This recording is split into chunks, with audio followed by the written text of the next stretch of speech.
Bismillahirrahmanirrahim. Assalamualaikum warahmatullahi wabarakatuh. Alhamdulillahi haqqa hamdina ahmaduhu wa nasta'inuhu wa nastaghfiruh wa na'udzubillahi min syururi anfusina wa min sayyiati a'malina. May yahdihillahu fala mudilla lahu wa may yudlilhu fala hadiyalah. Asyhadu an la ilaha illallah wa asyhadu anna Muhammadan abduhu wa rasuluh. Allahumma sholli ala sayyidina Muhammad wa ala ali sayyidina Muhammad. Subhanaka la ilma lana illa ma 'allamtana innaka antal alimul hakim. Rabbi shrah li sadri wa yassir li amri wahlul 'uqdatam min lisani yafqahu qawli. Amma ba'd.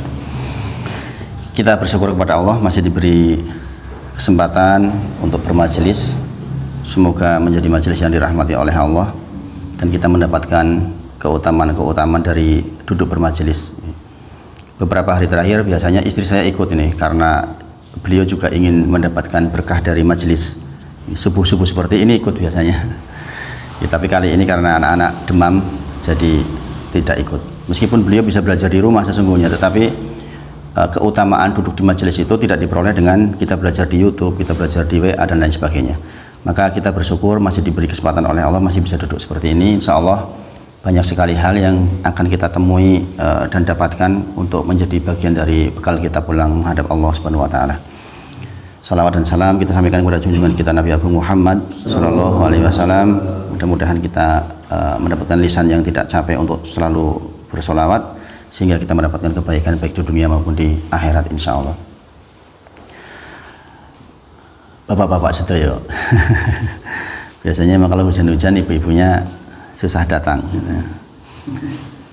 Tentang masalah waktu, insya Allah memang ada beberapa keutamaan waktu subuh ya. Jadi menghidupkan subuh itu memang sebuah keistimewaan tersendiri ya. Karena bahkan membedakan antara orang yang beriman dengan orang munafik itu terhadap sholat subuhnya ya.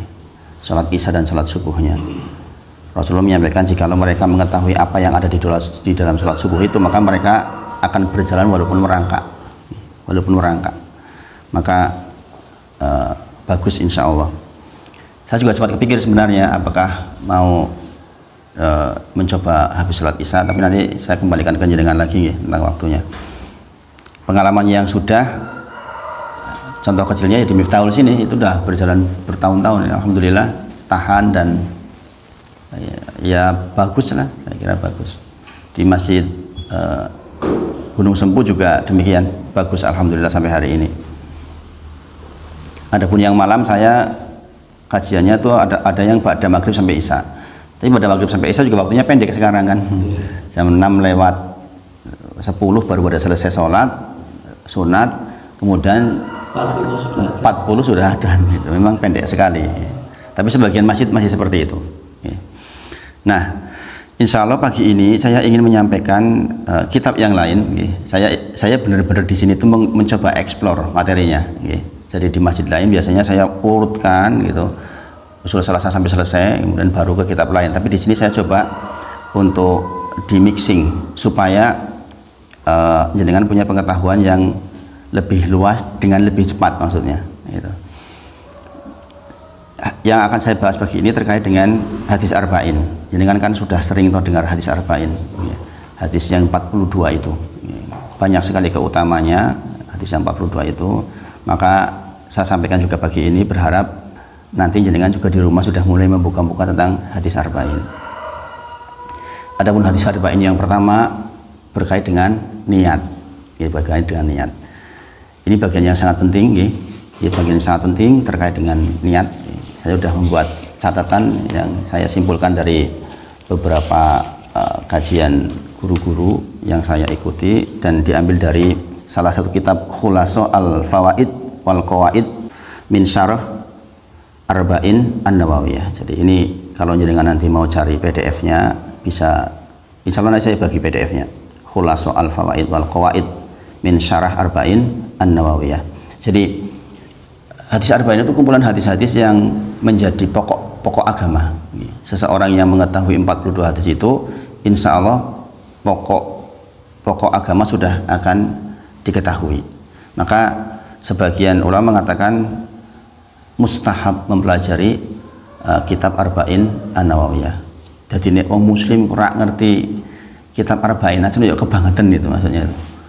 Dadi muslim nganti 40 tahun kok kitab arba'in yang nganti orang ngerti wis kebangetan. Karena apa? 42 hadis ini dari puluhan ribu hadis kita disuruh mempelajari 42 diantaranya yang menjadi pokok akidah dan pokok fikih serta pokok-pokok agama secara umum, kok sampai nggak dilakukan, itu kebangetan. Maka setiap kajian yang benar pasti akan menyampaikan tentang hadis arba'in ini. Nah, saya mencoba mix seperti ini karena saya khawatir kalau nunggu satu kitab agak lama kan, nanti jenengan pengetahuannya baru satu kitab. Makanya saya coba mix supaya jenengan nanti di rumah juga buka-buka kembali tentang kitab yang sedang dibahas. Nanti insya Allah PDF-nya saya bagikan insya Allah. Dari kitab Khulaso Al-Fawaid wal Qawaid min Syarah Arba'in An-Nawawiyah ini, kita akan mengambil banyak manfaat terkait dengan apa-apa yang dibahas di dalamnya. Di antara tentang bab niat itu kita ingat salah satu perkataan dari Sufyan Ats-Tsauri rahimahullah taala. Beliau berkata, tidaklah aku mengobati penyakit di dalam diriku yang lebih berat dibandingkan persoalan niat. Maksudnya niat itu selalu berbolak-balik di hati ini. Dikatakan, ulama besar pun mengatakan, tidaklah aku mengobati sebuah penyakit di dalam hati ini yang lebih berat dibandingkan dengan berbolak-baliknya niat. Maka di antara doa yang paling banyak disampaikan Rasulullah Muhammad Shallallahu Alaihi Wasallam adalah ya muqallibal qulub sabit qalbi ala dinik. Ini doa yang nggak pernah ditinggalkan Rasulullah tiap hari loh. Jadi kita pun seperti itu. Kita untuk bisa istiqomah seperti ini kan nggak gampang, ya kan? Iman itu yasid wa yanqus, tambah dan kurang. Yasid dengan kebaikan, bertambah dengan amal kita, wa yanqus berkurang dengan maksiat. Jadi kalau kita malas itu pasti ada banyak maksiat. Baik maksiat yang sifatnya amalia atau maksiat hati. Baik maksiat sifatnya pandangan atau pendengaran. Makin kita banyak mengkonsumsi maksiat, dipastikan kita akan makin malas. Jadi kalau jenengan bertanya-tanya, kok saya kok malas banget, koreksi lagi, jangan-jangan kita melakukan hal-hal yang terkait dengan kemaksiatan. Al-iman yasid wa yanqus, iman itu naik dan turun. Maka Rasulullah selalu menyampaikan doa kepada Rabbnya, ya muqallibal qulub sabit qalbi ala dinik, wahai zat yang membolak-balikan hati, tolong tetapkan saya di atas agama ini. Makin lurus terus, itu maksudnya. Ini makanya Sufyan Ats-Tsauri berkata, nggak ada yang lebih berat saya mengobati sesuatu dalam diri ini dibandingkan dengan bolak-baliknya niat. Jadi niat itu kadang-kadang bolak-balik gitu. Kadang-kadang benar, kadang-kadang keliru. Padahal kita tahu niat itu bisa mengubah dari sesuatu amal yang kecil bisa berpahala sangat besar. Sebaliknya, niat juga bisa mengubah amal yang sangat besar menjadi sesuatu yang tidak bernilai. Bahkan bisa membuatnya masuk neraka jahanam gara-gara kekeliruan dalam niat. Padahal amalnya besar banget. Amal besar banget, amal yang mungkin kita nggak bisa capai. Kita ngasih sedekah 10 miliar misalnya. Ada yang ngasih sedekah 10 miliar? Ada, Bapak Prasetyo. Ada. Di salah satu pondok ketika membuka tempat baru, orang datang dengan mengatakan, tolong masjid ini saya yang bangun, jangan kasih ke orang lain, satu orang saja saya. Itu padahal masjidnya berapa? Hampir 20 M itu. Tolong jangan bagi dengan yang lain, cukup saya. Itu ada orang seperti itu. Ada. Dan itu terjadi berulang kali, saya melihat seperti itu. Bagi orang-orang kaya yang sudah diberi hidayah oleh Allah itu begitu sifatnya. Masya Allah. Nah, yang sebesar itu saja kalau keliru niat itu masalah. Kalau ternyata dia niatnya supaya kelihatan hebat, itu jadi masalah. Makanya persoalan niat itu persoalan yang sangat urgent. Maka hadis tentang niat ini juga selalu dipakai oleh para penulis kitab menjadi hadis pertama di dalam kitab-kitabnya, termasuk hadis arba'in ini. Kalau jangan lihat kumpulan hadis, maka hadis tentang niat itu biasanya diletakkan di bagian pertama, nomor 1, karena saking pentingnya persoalan niat. Saking pentingnya persoalan niat. Imam Nawawi rahimahullah ta'ala itu lahir 631 Hijriah, meninggal 676 Hijriah. Berarti umurnya pinten tahun itu? Plus minus 45 tahunan lah. Pendek umurnya. Imam Nawawi itu umurnya pendek banget Bapak Ibu Sedaya. Pendek sekali. Tetapi Masya Allah, kitabnya Masya Allah, ini namanya hidup barokah. Hidup barokah itu seperti itu. Pendek tapi karyanya sampai hari ini dibahas oleh setiap orang. Jangan pernah dengar kitab Riyadhus Shalihin? Itu yang ngarang juga Imam Nawawi rahimahullah ta'ala. Dibahas di setiap masjid-masjid. Bayangkan, beliau sekarang sudah di alam barzah, tapi sekarang kita bahas kan lagi dapat pahala nih, Masya Allah. Masya Allah. Masya Allah. Okay. Jadi beliau juga termasuk orang yang ditakdir oleh Allah tidak sampai sempat mempunyai istri. Okay. Jadi dia hidup dalam kondisi, meninggal dalam kondisi membujang. Okay. Karena nggak sempet, nggak sempet, saking semangat belajarnya nggak sempet. Tetapi kurangnya dia di dalam mendapatkan anak yang soleh karena nggak punya istri. Anak yang soleh keutamaan gitu tentu saja, karena investasi kita dengan anak yang soleh. Kita meninggal, anak soleh yang akan menjadi penerus kita untuk mendapatkan pahala. Tapi beliau gantikan dengan kitab-kitabnya yang terus dibahas sampai hari ini. Hanya 45 tahun. Saya udah 45 tahun sekarang. Urung apa-apa gitu. Kemudian beliau Imam Nawawi rahimahullah ta'ala adalah sesosok yang ulama yang sangat dikenal dengan semangatnya di dalam menekuni ilmu. Di antara kisah unik beliau rahimahullah ta'ala adalah ketika waktu masih kecil saja dia itu nangis sejadi-jadinya gara-gara dijak dolan. Gara-gara dia apa? Gara-gara diajak main sama temennya, nggak mau. Bayangkan, anak-anak sekarang kan pengennya main. Dia waktu masih anak-anak saja mau dijak main karena pengen sinau. Saking inginnya dia belajar, ketika diajak main sama temennya itu dipaksa-paksa nanti nangis, wegah gitu maksudnya itu. Bayangkan. Maka hidupnya menjadi sangat berkah karena memang dari kecil sudah sedemikian. Beliau di dalam belajarnya ini sebagai pengingat buat kita. Dalam satu hari itu dia mendatangi 12 holakoh kajian. Nah, satu holakoh itu 1 jam, berarti dia menyempatkan belajar sehari itu minimal 12 jam. Bayangkan. Nah, ini saya coba tiru ini. Saya satu hari itu mencoba untuk membuka kitab lagi, membuka kitab lagi itu ning nembe iso 5. Jadi 5 bab yang saya baca dalam sehari itu rasanya wis kesel gitu. Karena harus ya itu tadi masih harus maisah gitu, harus mencari untuk penghidupan untuk keluarga dan lain-lain. Sehingga baru bisa sekitar 5 kali di dalam sehari. Itu pun sudah maksud banget itu. Tapi beliau rahimahullah ta'ala dalam satu hari itu dia 12 holakoh. Makanya kalau jenengan baru 1 minggu 1 holakoh jadi banget tuh. Gitu. Dan ternyata orang yang seperti itu hidupnya barokah. Allah yang akan kasih jalannya. Kadang-kadang orang kan wah kok biar sinau terus sibuk ngulik duitnya piye. Ketahuilah justru orang-orang yang banyak memberikan waktu untuk Allah itu nanti hidupnya barokah, Allah akan permudah. Ini persoalan niat lagi jadi niat karena Allah. Kadang-kadang orang melakukan ibadah itu niat awalnya bukan karena Allah, tapi lama-lama karena Allah. Ada orang ditanya sama saya, jenengan kok rajin banget ke masjid sekarang Pak? Tiba-tiba gitu. Ini orang dulu agak memusuhi masjid. Tiba-tiba rajin banget ke masjid. Terus nggak mau terus terang. Saya nanya ke saudaranya, dulurmu kok saya kira rajin banget yang masjid. Angki, bar diutang oke banget saiki. Datang ke kiai disanjangi katanya, kowe sholat yang masjid, engkau utangmu suwi-suwi rampung. Niat karena apa? Niat karena ingin menyelesaikan hutang. Itu pun nggak apa-apa awalnya. Kadang-kadang Allah kasih hidayah dengan kayak gitu, dikasih masalah. Lama-lama ke masjid nanti dia akan mendapatkan pencerahan. Mungkin nantinya dia akan datang ke masjid bukan karena persoalan hutang. Kadang-kadang seperti itu. Maka sekali lagi kita mendatangi holakoh seperti ini niat karena Allah. Betul-betul ingin mendapatkan ridhonya. Kemudian sekali lagi beliau wafat dalam kondisi belum menikah. Maka beliau digantikan oleh Allah dengan kitab-kitab yang dia tulis sampai hari ini kita masih bahas. Nah, apa faedah dari kisahnya beliau? Segala sesuatu yang dikaitkan dengan akhirat itu kekal. Ini yang penting ini. Kalau jenengan mengkaitkan tujuan amal ibadah jenengan untuk dunia itu sebentar. Tapi kalau niatnya karena Allah itu insya Allah akan kekal.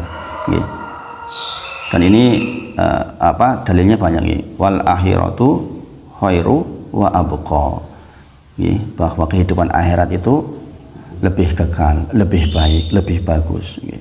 Nah ini yang harus kita pegangi. Jadi benar-benar karena akhirat kita, jangan karena hanya persoalan dunia saja. Termasuk belajar, belajar kita lillah, belajar kita betul-betul lillah karena Allah. Mungkin awalnya karena terpaksa, tapi lama-lama nanti insya Allah akan diberikan taufik oleh Allah. Dan ini banyak terjadi, makanya memaksakan diri dalam ibadah itu penting. Memaksakan diri dalam ibadah itu penting, karena asalnya manusia itu pengennya santai. Makanya ada kiai yang mengatakan, kowe mlebu surga kok seneng ngopo? Lah aku istirahat, ora kon salat, ora kon zikir, ora kon ngopo-ngopo. Nah itu kan berarti semangatnya di dalam beribadah itu kan keliru sebenarnya.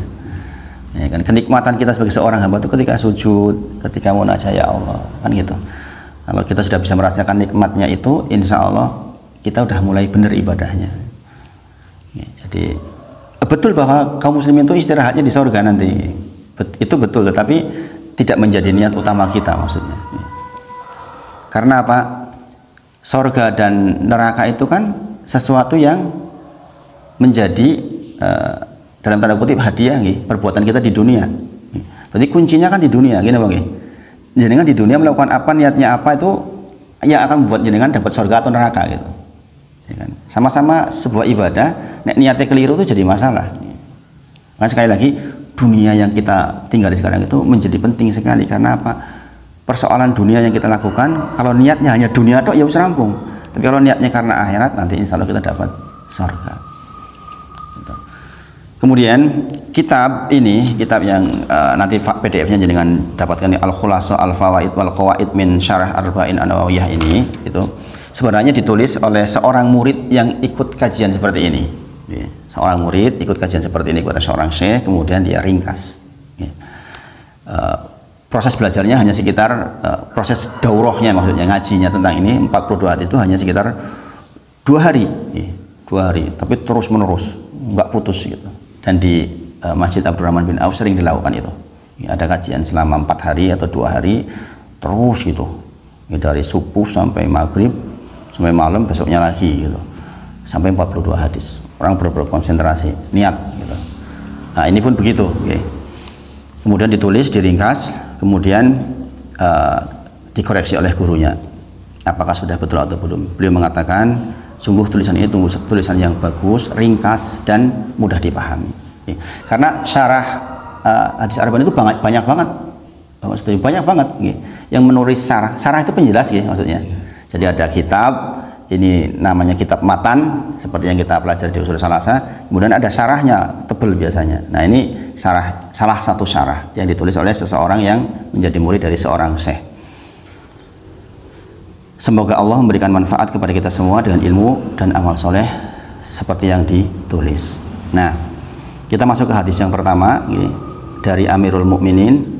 Saya sampaikan secara simpel, tidak saya sampaikan dari sanadnya, mungkin terlalu panjang kalau disampaikan dengan sanadnya. Kita sampaikan sederhana, sampai ke intinya, ke matan itu berarti inti hadisnya, perkataan Rasulullahnya maksudnya, Shallallahu Alaihi Wasallam. Dari Amirul Mukminin Abu Hafs Umar bin Khattab, jadi ini dari riwayat Umar bin Khattab radhiyallahu anhu. Ia berkata bahwa Rasulullah SAW bersabda. Nah ini kalau bisa jenengan apalin 42 hadis ini, kalau bisa jenengan hafalkan. Nanti jenengan buka-buka di rumah. Nah ini makanya holakohnya harus banyak di rumah kan. Innamal a'malu bin niyat. Sesungguhnya segala amal itu bergantung kepada niatnya. Wa innama likulli imri'in manawa. Bahwa sesungguhnya orang itu mendapatkan sesuai dengan apa yang memang dia tuju, apa yang dia niatkan. Kemudian faman kanat hijratuhu ilallah wa rasulih, siapapun yang hijrahnya karena Allah dan Rasulnya, fa hijratuhu ilallah wa rasulih, maka hijrahnya untuk Allah dan Rasulnya, dia dapat pahala maksudnya. Sesiapapun yang hijrahnya karena Allah dan Rasulnya, maka dia dapatkan Allah dan Rasulnya, mungkin dapat pahala dari Allah dan Rasulnya. Wa man kanat hijratuhu lidunya yusibuha, sing sinten kemawon hijrahnya dikarenakan peluang dunia, urusan dunianya, daganglah atau apapun itu, maka dia juga dapatkan dunianya, Allah segerakan. Au imraati yang kihuha, atau karena urusan wanita yang ingin dinikahinya. Saya pindah ke Jakarta sebab nongkrong wong ayu banget, saya taksir, saya pindah ke sana lah gitu. Misalnya seperti itu, maka fahijratuhu ila ma hajaro ilaih, maka dia dapatkan dunianya, mungkin dia memperistri sesuai dengan keinginannya, dia dapatkan, tetapi tidak dapat akhiratnya. Nah, ini hadis yang pendek, tetapi masya Allah ini dikatakan sebagai sepertiga dari agama, karena ibadah itu ada qalbiyah, ada aqwal, ada af'al. Jadi ibadah itu ada ibadah hati, ada ibadah perkataan, ada ibadah perbuatan. Maka ibadah qalbiyah ini menjadi satu di antara tiga ini. Kalau ininya benar, ininya keliru, ya jadi masalah. Maka persoalan niat ini persoalan yang besar sekali. Ini adalah ibadah qalbiyah. Saya mengatakan ibadah qalbiyah berarti niat itu letaknya di mana? Di hati. Nanti kita bicara tentang masalah ikhtilaf para ulama di dalam masalah melafazkan. Apakah harus dilafazkan atau tidak gitu. Tetapi seluruh ulama sepakat, siapapun tak terkecuali, bahwa niat itu letaknya di hati, lintasan di dalam hati, iradah, niat, kehendak di dalam hati, itulah yang namanya niat. Ini penting dipahami karena apa? Jangan sampai orang nggak jadi ibadah karena raiso melafalkan niat gitu kan. Lalu orang sholat istikharah ketika punya soal, lah aku niatnya ora iso ya. Nah, ini kan masalah. Ya kan, lah kok jenengan ora puasa, aku mau bengi lali, ora nawaitu sauma budin. Nah, itu kan masalah. Orang membeli nasi goreng sorenya atau memberi berambang atau bawang untuk masak nanti malam, itu namanya udah niat itu. Jadi lintasan hati kehendak itulah yang namanya niat. Nah, innamal a'malu binniyat. Sesungguhnya amal itu bergantung kepada niatnya. Nanti kita akan mengambil faedah dari kata-kata ini. Nah, jadi yang pertama, kosakatanya adalah niat itu sendiri, dan niat itu sekali lagi letaknya di hati. Persoalan dilafazkan atau tidak itu ikhtilaf, ada perselisihan pendapat di situ. Ada yang mengatakan sunnah, ada yang mengatakan makruh. Makruh berarti lebih baik ditinggalkan, sunnah berarti lebih baik dikerjakan. Nah, ini ada dua kutub. Bagaimana saya terangkan pada pertemuan sebelumnya, jikalau ada pendapat yang kesannya bertentangan, maka kita menjama, itu mengkompromikan maksudnya. Jangan bertengkar karena itu maksudnya. Kadang-kadang hanya karena persoalan niat, kemudian orang bertengkar, weki orang sah sholatnya, nah, kan jadi masalah. Kemudian kalimat yang kedua adalah hijrah. Ada kalimat penting di sini, hijrah. Hijrah di kitab Ushul Salasah sebenarnya dibahas itu. Ada hijrah secara fisik dan ada hijrah secara maknawi. Rasulullah dulu melakukan hijrah itu secara fisik, dan itu perbuatan berat. Itu perbuatan berat. Hijrah itu berat. Ada seseorang di Mekah itu, dia pendatang lah di Mekah itu. Kemudian dia usaha di Mekah, usaha dia toko, kemudian dia berkembang.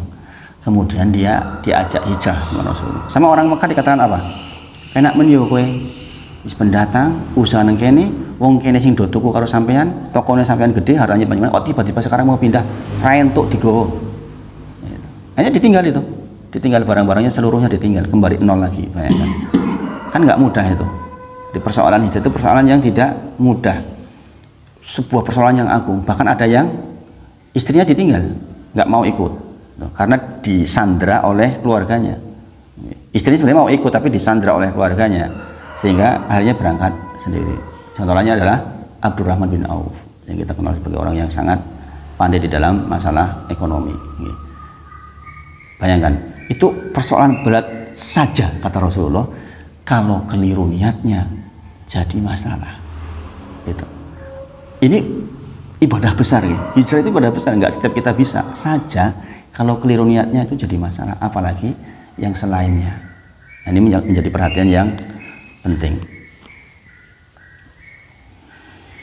Nah, kita di dalam agama Islam ini disarankan untuk syiar kan. Syiar itu menunjukkan bangga dengan apa yang kita miliki sebagai Islam. Contoh misalnya kita nggak malu pakai pakaian-pakaian syar'i gitu. Kadang-kadang ada orang ke masjid mau pakai baju syar'i aja, alah kok ndak de kondoni apa jadi wong alim gitu. Nah, kan kita harus menetapkan niat tetap di situ bahwa kita niatnya syiar karena Allah. Dan asalnya kita sebagai kaum muslim itu harus bangga, ya, harus bangga. Jangan sampai kita misalnya lagi rapat ya, bareng-bareng di kantor, kita mau izin sholat duhur, sudah datang waktu duhur. Ya. Ini kan wajib ya, perintah wajib. Kalau sunnah lain ya, karena duha itu sunnah, itu keliru. Kalau nggak izin maksudnya, kalau nggak izin itu keliru. Karena apa? Karena sunnah terhadap Allah dikalahkan terhadap wajib terhadap manusia. Jangan punya kontrak, Mas Denny jangan kerja dari jam 7 sampai jam 12 sama saya ya. Itu aturannya begitu aturannya. Maka haknya panjenengan dengan bos itu ya di waktu itu. Berarti wajib jenengan memenuhi haknya bos, yaitu kita bekerja. Tetapi kalau wajibnya kepada Allah itu mengalahkan wajibnya kepada manusia. Dalam hal ini sholat zuhur itu wajib, memenuhi haknya bos itu juga wajib, maka kita boleh izin. Saya minta waktu bos untuk saya sholat zuhur. Jangan begini, lagi rapat tanggung kita izin, saking tidak bangganya kita dengan Islam gitu. Pak ngapunten saya izin ke belakang gitu. Izin ke belakang ke toilet padahal kita mau sholat. Kenapa kan nggak kita katakan saya izin sholat riyin gitu. Itu makanya itu syiar namanya. Kita syiar. Jadi jangan sampai kita malu. Karena niat kita itu syiar, mensyiarkan agama ini. Itu disampaikan oleh Allah di dalam Quran surat Yunus ayat ke-58. Quran surat Yunus ayat ke-58. Ini ada kaitannya juga dengan persoalan niat kita. Kemudian nanti kita akan belajar tentang faidah yang diambil dari niat. Hijrah disyariatkan jika di suatu tempat atau keadaan kita tidak bisa beribadah, maka hijrah syariatnya. Misalnya gini, seseorang hidup di sebuah kampung, kemudian dia tidak bisa beribadah dengan normal sesuai sunnah, maka syariatnya adalah hijrah, kecuali dia tetap bisa menegakkan. Kadang-kadang begitu, sebuah kantor, suasana kantornya nggak memungkinkan kita untuk bisa beribadah dengan baik, maka hijrah. Dan ini banyak terjadi. Salah satu yang punya usaha baju muslim terkenal, salah satu terkenal itu kebetulan orang Cilacap juga, dulu di teknik mesin UGM. Beliau kerja di sebuah perusahaan, goro-goro dia memelihara jenggot. Kebetulan dia memenggangi sunnah berjenggot dan sunnah celana di atas mata kaki. Sama perusahaannya disuruh milih. Ini si kaya ngono, kita nggak akan setuju. Apa yang dilakukan? Pamit langsung. Pamit. Masya Allah. Seseorang yang melakukan sebuah niat meninggalkan karena Allah akan digantikan yang lebih besar. Sekarang perusahaannya gede banget, karyawannya banyak sekali. Masya Allah. Masya Allah. Padahal dia di perusahaan itu juga termasuk orang penting yang gajinya nggak kecil. Mana mau gaji memang yuto ngono, ditinggal orang apa-apa. Ini gaji puluhan juta. Sebagian teman-teman ada yang gaji sampai 70 juta. Teknik kimia UGM itu banyak yang kerja, apalagi kerja di offshore itu kan sampai 40-50 ditinggal, bayangin. Karena apa? Ingin menegakkan sunnah. Ini karena apa? Sekali lagi, jika di sebuah keadaan, sebuah tempat kita kok tidak bisa melaksanakan ibadah dengan rapih, maka syariatnya adalah hijrah. Persoalan yang besar. Ingat, Bapak Sedaya, wa ma khalaqtul jinna wal insa illa liya'budun. Tidaklah kita diciptakan oleh Allah kecuali hanya untuk beribadah kepada Allah. Berarti kalau ada sesuatu yang membuat kita ibadahnya nggak bisa, ya harus hijrah. Harus hijrah. Kisah hijrahnya saya juga nggak mudah. Saya hijrah tempat dan hijrah maknawi loh. Hijrah beneran secara fisik dan hijrah secara maknawi. Meninggalkan riba itu kan nggak mudah lagi, kepenak usaha tiba-tiba harus meninggalkan total dari nol lagi. Saya itu dari nol lagi Bapak-bapak sedaya nggih. Dari pengusaha perumahan sampai dinolkan semua fasilitas dijual, truk juga dijual, semuanya dijual pokoknya. Gudang dijual, yang terkait dengan dulu di riba itu saya jual seluruhnya. Saya ngontrak rumah lagi sekarang, rumah tua yang saya kontrak. Itu nggak mudah, berat memang. Kadang-kadang sampai nangis kadang-kadang dalam sebuah keadaan. Gitu. Tapi sekali lagi, jikalau itu membuat kita ibadahnya menjadi lebih baik, itu insya Allah bagi yang sudah melakukan akan merasakan manfaatnya. Saya termasuk yang merasakan manfaatnya. Anak-anak dimudahkan menghafal Al-Quran, itu kan karunia. Saya juga diberi waktu luang untuk banyak membaca kitab, itu juga karunia. Itu juga karunia. Yang dulu susah itu. Dulu anak saya sekolah di SDIT Insan Utama. Amar Aziz itu di SDIT Insan Utama. Masuk pagi, saya kirim ke sekolahan itu pagi banget, saking sibuknya. Nanti dijemputnya kadang-kadang anak sudah kata Aziza cerita ke saya itu. Saya itu dulu ya kadang-kadang sampai di sekolahan sampai gini. Gitu. Karena telat, saya kadang-kadang jemput udah maghrib. Saya itu selalu bayar denda keterlambatan. Bayar denda keterlambatannya kadang-kadang ngumpulin SPP. Saking seringnya ditinggal itu. Kenapa? Saya sore ngurusi urusan perbankan, kadang-kadang sampai jam 8 malam, bayangin aja, sampai dibawa ustazahnya pulang. Itu urusan dunia seperti itu. La ilaha illallah. Iya, dapat uang banyak ya, waktu itu uang banyak, mobil gonta-ganti. Saya tuh ganti kendaraan sudah sekitar 9 kali ya, beli. Tapi sekali lagi itu sungguh sesuatu yang saya nikmati sekarang. Maksudnya, oh, yang dulu itu ternyata sempit ya, meskipun longgar secara finansial. Maka hijrah itu persoalan yang besar. Tetapi kalau kita keliru niat, itu juga jadi masalah. Saya selalu meyakini bahwa apa yang karena Allah, apa yang karena urusan akhirat, insya Allah lebih baik. Dan ini adalah janji Allah untuk kita. Jadi sekali lagi, hijrah itu bisa jadi hijrah tempat atau hijrah maknawi. Mas Denny misalnya kerja di Jakarta atau di mana, kok tidak nyaman, tidak tentrem, ibadahnya jadi berantakan, ya hijrah. Nanti Allah akan gantikan dengan sesuatu yang lebih baik. Ada orang bertanya ke saya begini di salah satu masjid, kalau saya pimpinannya, ini di sebuah instansi pemerintah, kalau saya pimpinannya tidak sepaham, kemudian bahkan dalam tanda kutip agak menghina Islam, gimana ya Ustaz? Ya kembali ke yang bersangkutan gitu. Kalau sudah kuat, hijrah gitu. Kalau kuat ya ojo, hijrah orang di pekerjaan itu malah jadi masalah gitu. Jadi memang dibutuhkan sesuatu yang besar gitu, untuk meletakkan niat itu. Kemudian di situ ada kata-kata apa? Lidunya yusibuha.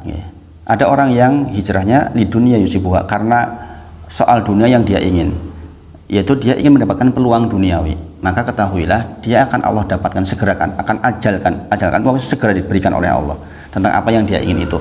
Tapi dia nggak dapat apa-apa di akhiratnya. Makanya niat itu penting sekali, penting sekali. Au imra'atin yang kihu, atau karena wanita yang ingin dinikahinya, ya dia dapat wanitanya. Tapi ya nggak dapat apa-apa di akhirat. Jadi hijrah yang sebesar itu aja kalau keliru jadi seperti itu. Makanya meletakkan niat itu penting sekali. Kalian bicara tentang fawaid atau faidah dari hadis di atas. Hadis di atas menjadi dalil dipersyaratkannya niat di dalam seluruh amal. Dipersyaratkannya niat di dalam seluruh amal. Berarti niat menjadi syarat dari sebuah amal. Makanya di dalam ibadah biasanya dikatakan sebagai syarat atau bahkan rukun. Rukun. Kita tahu Bapak Sedoyo, jangan perlu ingat-ingat dan garis tebal ini. Syarat diterimanya amal, salat jenengan diterima, sedekah jenengan diterima, zakat jenengan diterima, itu setidaknya meliputi dua hal ini. Yang pertama, niat ikhlas karena Allah, kemudian mengikuti apa yang Rasulullah contohkan. Ibadah tidak hanya persoalan ikhlas saja, tapi juga mutabaah kepada Nabi Muhammad SAW. Jadi niat ikhlas karena Allah itu menjadi satu di antara dua syarat diterimanya amal. Berarti niatnya keliru ya wis bubar. Dengan jengkang-jengking kesel, mengeluarkan harta banyak, belajar tenanan maca Quran, tapi kalau keliru niat ya nggak dapat apa-apa. Kemudian hadis di atas menjadi dalil atas pengaruh perbedaan niat dalam amalan manusia atau natijah. Hasil bisa beda karena niat. Sama yang dikerjakan, hasil bisa menjadi sangat berbeda karena niat. Makanya ada dua orang sholat di belakang imam, satunya pahalanya besar, satunya kecil, gara-gara apa? Persoalan niat. Maka di antara fungsi niat, jenengan bisa eling-eling ini. Yang pertama, ini fungsi niat, membedakan antara ibadah dan adat, membedakan antara ibadah dan kebiasaan. Contoh, jenengan punya kebiasaan siram sak direnge wekdal subuh. Ini kebiasaannya jenengan, tiap hari memang seperti itu. Suatu ketika jenengan junub malam hari, kemudian jenengan mandi seperti biasa. Yang menjadikan mandinya dengan mengangkat hadas atau tidak yang mana? Niatnya. Ini podo-podo adus. Jenengan memang tiap pagi saya itu mandi itu misalnya. Nah, akan menjadi mengangkat hadas atau tidak tergantung niatnya.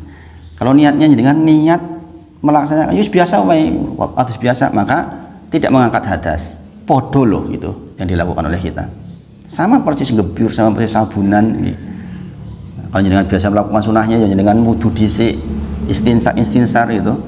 Tapi kalau niatnya jenengan itu harian, memang ini kebiasaan kok adatnya kok yang ini, maka tidak akan mengangkat hadas. Dan ini bisa terjadi, kadang-kadang lupa, karena kebiasaan jadi lupa. Dan itu pernah terjadi juga sama saya.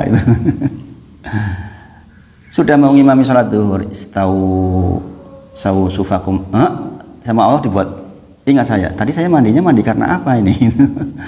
Saya ingat saya mandi biasa saja karena saya punya kebiasaan mandi di jam-jam itu. Nah, saya mundur, saya pulang. Oke. Jadi yang membedakan itu antara ibadah dengan adat itu niatnya. Ini penting, ini penting banget ini. Persoalan apa namanya? Membedakan antara niat karena ibadah atau karena kebiasaan. Dan ini dalilnya sebenarnya banyak banget. Insya Allah nanti minggu depan saya bahas detailnya. Insya Allah ini masih awal-awal pembukaan. Kemudian membedakan antara satu jenis ibadah dengan ibadah lainnya. Seseorang menunggu sholat subuh. Pak Supri nunggu sholat subuh di sini. Waktunya masih agak panjang. Sholat 2 rakaat. Kemudian dipanggil sama istri, Pak, iki ono keperluan mendadak. Pak Supri kondur. Terus kondo, mau sholatku saat durunge subuh wis nggo ganti subuh tapi wong padha wae 2 rakaat. Bisa enggak? Enggak bisa. Sama loh sholatnya. Takbiratul ihram 2 rakaat, gerakannya sama, yang dibaca bisa jadi sama. Tapi yang satunya ibadah qobliyah subuh, satunya subuh. Jadi niat itu fungsinya membedakan antara satu ibadah dengan ibadah yang lain. Kemudian yang ketiga, membedakan tujuan ibadah atau orientasi ibadahnya itu apa? Itu niat, fungsi niat yang ketiga. Ada yang karena Allah, ada yang karena selain Allah. Kita tahu nggih, sholatnya kaum mukminin dengan sholatnya kaum munafikin itu berbeda. Di dalam surah An-Nisa ayat 142 dikatakan tentang sifat sholatnya orang munafik itu, jikalau dia berdiri untuk sholat, dia kusala, dia males. Nemo mukmin ki orang males, dia semangat betul. Ingat-ingat ini penting, An-Nisa 142. Di antara yang membedakan sholatnya kaum mukminin muslimin dengan orang-orang munafik adalah ketika dia berdiri untuk sholat, nek wong munafik ki malas tenan, kayak pengen cepet rampung, malas, nggak menikmati sama sekali. Nek kaum muslimin, maka dia tentrem, dia ikhlas betul karena Allah. Seharusnya ketika jenengan kemarin sudah mendengarkan tentang apa yang saya sampaikan berkait dengan keutamaan sholat, sudah harusnya berbeda dengan melaksanakan sholat. Sudah berbeda belum? rasanya ketika jenengan agak-agak malas itu tiba-tiba ingat tentang, wah ini ibadah yang pertama dihisab, ini adalah nur, itu kan berbeda. Saya masih merasakan itu loh bapak-bapak situ ya. Saya itu masih merasakan ketika dalam kondisi tertentu Arab tangi wong iki malas sepol-polan, kalau ingat keutamaan sholat sebagaimana yang sudah saya terangkan ke jenengan, maka sangat berbeda. Videonya sudah saya upload, Mas Denny. Jenengan belum udah lihat atau belum saya nggak tahu. Tentang sholat kan jenengan pas tidak tindak waktu itu. Itu insya Allah akan lebih kuat. Di zaman Nabi itu orang munafik itu adalah orang yang dia sebenarnya kafir, tetapi karena takut kepada izahnya Islam, itu maksudnya keutamaan Islam waktu itu hebat banget, sehingga mereka tetap sholat, janjiannya megah, tapi dia takut kepada kaum muslim sehingga dia pura-pura sholat. Itu orang munafik. Jadi orang munafik zaman dulu itu kufur. Kalau orang munafik zaman sekarang kan nggak sampai ke derajat kufur. Munafik sekarang itu ya mung isi Islam, mengaku Islam, nih kadang-kadang sok nyenggol-nyenggol membenci Islam. Itu orang munafik zaman sekarang, nggak sampai kufur insya Allah. Kalau dulu itu bener-bener kufur, bener-bener karena wedi loh, wedi Islamnya kuat banget. Mengenai aku orang sholat, aku digeproi misalnya gitu, sehingga dia takut. Itu munafik zaman dulu.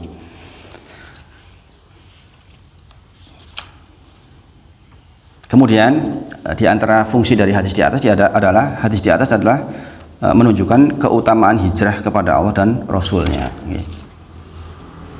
Kita ingat hijrah di zaman Nabi itu sekali lagi sangat berat, tertekan di dalam menjalankan ibadah Islam di Mekah, kemudian memilih Allah dan Rasulnya dengan pindah ke Madinah. Ini sebuah pekerjaan yang tidak mudah.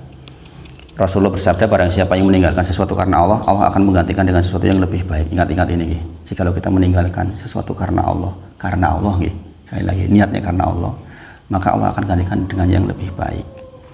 Dan ini prosesnya tidak mudah memang. Saya sampai sekarang belum punya rumah lagi. Bayangkan, saya mau protes, dek rumah banget. Bayangkan, itu kan. Tapi ada sesuatu yang susah diterangkan ke orang lain kalau bukan pelaku. Secara selintas mungkin kan dilihat, kok saya ini masak banget toh gitu.